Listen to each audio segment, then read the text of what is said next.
Wolverine releasing his claws hurts him every time, as shown in the first X-Men film. The pain comes from the fact that the areas where his claws emerge close up completely after every use, forcing the claws to cut through his skin and tissue each time. A common question is, why isn't there any blood? The reason is that his healing factor is so fast it triggers instant coagulation, sealing the wounds before bleeding can occur. In storylines where his healing factor has slowed down or been suppressed, the process is far more brutal and visibly bloody, highlighting just how much damage his body endures. The Old Man Logan comics is a fine example of this. The process doesn't only damage the skin, it also causes tissue damage. While the wound heals almost immediately after the claws come out, Wolverine still feels the pain at the same level anyone else would, though it fades quickly. Retracting the claws also hurts because they don't return to a smooth runway, but instead slide back into a tunnel of mostly healed muscle and tissue. Many fans have said this doesn't make sense since the claws are part of his mutation, and they are correct. And like other animals with claws, there are sheaths where they retract into, but in the case of Wolverine, the adamantium surgery added a layer of thickness around the claws and made it sharp from virtually every angle. In the Wolverine, we see a yellow costume that includes gloves with metal sliders. It is theorized these metal sliders help Wolverine's claws more efficiently, reducing friction and minimizing tissue damage during extension and retraction. This feature is a common trait in most of Wolverine's comic costumes.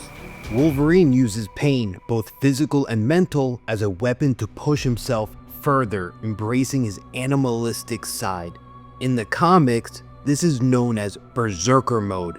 It's when he completely gives into his primal instincts, turning into a force of pure aggression. This makes him an almost unstoppable force, but it comes at a price. He risks losing control and committing acts he may later regret. The cycle of pain might explain why Wolverine always looks like someone insulted his mom and ran off with his beer.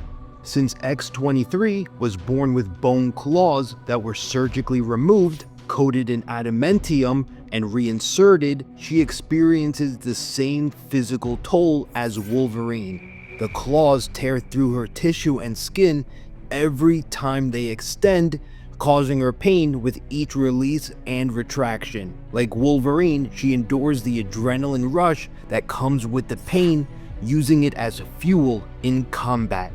Not only that, she also experiences this pain in both feet, since that's where two of her claws are located. Saberooth did not have the adamantium surgery, so it's possible he does not feel pain when dealing with his claws. This is because it's a natural mutation, and if it operates anything like wild animals, the claws should retract into well-fitted sheaths. We learn what happens to adamantium claws if they are cut off in the Wolverine. They grow back as bone claws, returning back to their original nature. Clearly, Wolverine sees the advantages of adamantium claws because we see off-screen Magneto helps reattach the adamantium onto Wolverine's claws. I bet Wolverine did not expect Magneto to go inside of him. Is there anything Wolverine can do about this? One fan theory suggests that Charles Xavier could block the pain receptors in the areas where his claws extend. Another option he could explore is undergoing surgery to implant adamantium sliders, which could create more room in the sheaths and prevent the tissue and skin from being damaged during claw extension and retraction. Follow the page for more videos like this.